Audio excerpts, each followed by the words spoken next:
राजनीति के मैदान में आजकल शब्दों की तलवारें पहले से भी तेज हो गई हैं, लेकिन कभी कभी वो तलवारें इतनी नीचे गिर जाती हैं कि देखने वाला भी शर्मिंदा हो जाए। कल पश्चिम बंगाल में टीएमसी की लोकसभा सांसद सायोनी घोष ने एक इंटरव्यू में राघव चड्ढा पर जो तंज कसा, वो सुनकर कई लोगों के मुंह से निकला कि ये क्या कह दिया।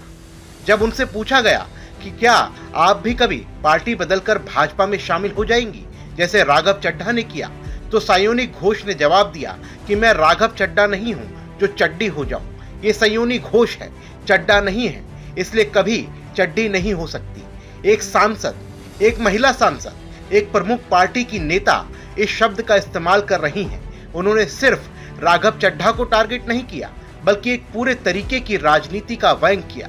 उन्होंने आगे कहा कि हमारे पास तो सिर्फ ममता बनर्जी है, चप्पल और सफेद साड़ी वाली, लेकिन उनके पास पावर, पैसे, ईडी, सीबीआई सब कुछ है, फिर भी वो चड्डी बन गए। दोस्तों, ये बयान सिर्फ एक व्यक्तिगत हमला नहीं है, ये उस घिनौने राजनीतिक संस्कार का आईना है जो आज हर तरफ फैल रहा है।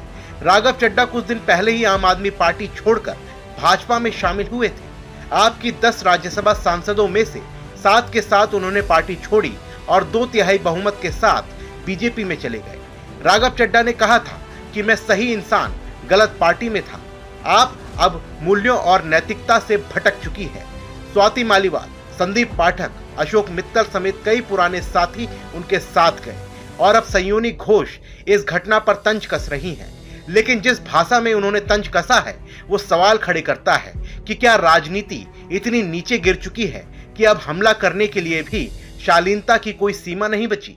सोचिए, एक तरफ विपक्ष कहता है कि भाजपा ऑपरेशन लोटस चला रही है, सांसदों को तोड़ रही है, दूसरी तरफ भाजपा कहती है कि लोग अपनी मर्जी से आ रहे हैं क्योंकि आप में तानाशाही, भ्रष्टाचार और विचारधारा का अभाव है, और बीच में टीएमसी की सांसद इस पूरे मामले को चड्ढी बनाकर पेश कर रही हैं। क्या ये सिर्फ राघव चड्ढा पर हमला है या फिर ये उस दल बदल की राजनीति पर व्यंग है जो आज हर पार्टी में चल रही है?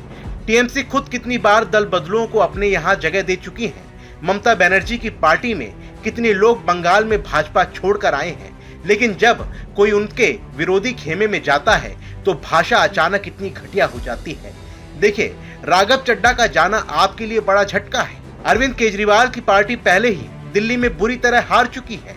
पंजाब में भी अंदरूनी कलह साफ दिख रही है। अब राज्यसभा में 2/3 सांसद चले गए। ये सिर्फ संख्या नहीं, पार्टी की विश्वसनीयता पर सवाल है। राघव चड्ढा आपके चेहरे थे, आर्टिकुलेट, अंग्रेजी में अच्छा बोलते थे, संसद में सक्रिय थे। उनका जाना केजरीवाल के तानाशाही अंदाज और फैसले लेने के तरीके पर भी सवाल उठाता है। लेकिन सायोनी घोष का ये बयान आपकी समस्या को हल नहीं करता, बल्कि ये टीएमसी की अपनी छवि पर सवाल खड़ा करता है। क्या विपक्षी एकता की बात करने वाली पार्टी इस तरह की घटिया भाषा का इस्तेमाल करके खुद को मजबूत दिखा रही है? क्या ममता बनर्जी की दीदी वाली छवि अब ऐसी आक्रामक और अश्लील टिप्पणियों से बच पाएगी? सोशल मीडिया पर इस क्लिप के वायरल होने के बाद 2 तरह की प्रतिक्रिया आई हैं। कुछ लोग इसे फायर ब्रांड और साहसी बयान बता रहे हैं, लेकिन ज्यादातर लोग, खासकर सिख समुदाय और सामान्य दर्शक, इसे अशोभनीय और मर्यादा के बाहर मान रहे हैं, क्योंकि चड्ढा से चड्डी बनाना सिर्फ नाम का खेल नहीं, बल्कि एक व्यक्ति की गरिमा पर हमला है। ये घटना हमें याद दिलाती है कि आज भारतीय राजनीति में सबसे बड़ी कमी शालीनता की है। चाहे कांग्रेस हो, टीएमसी हो या आप, जब सत्ता या राजनीति फायदा आता है तो भाषा की कोई सीमा नहीं रह जाती। कल कोई बीजेपी नेता टीएमसी पर कुछ और घटिया टिप्पणी कर देगा, फिर टीएमसी उसका जवाब देगी, और इस चक्कर में आम आदमी जो राजनीति से उम्मीद रखता है वो निराश हो जाएगा।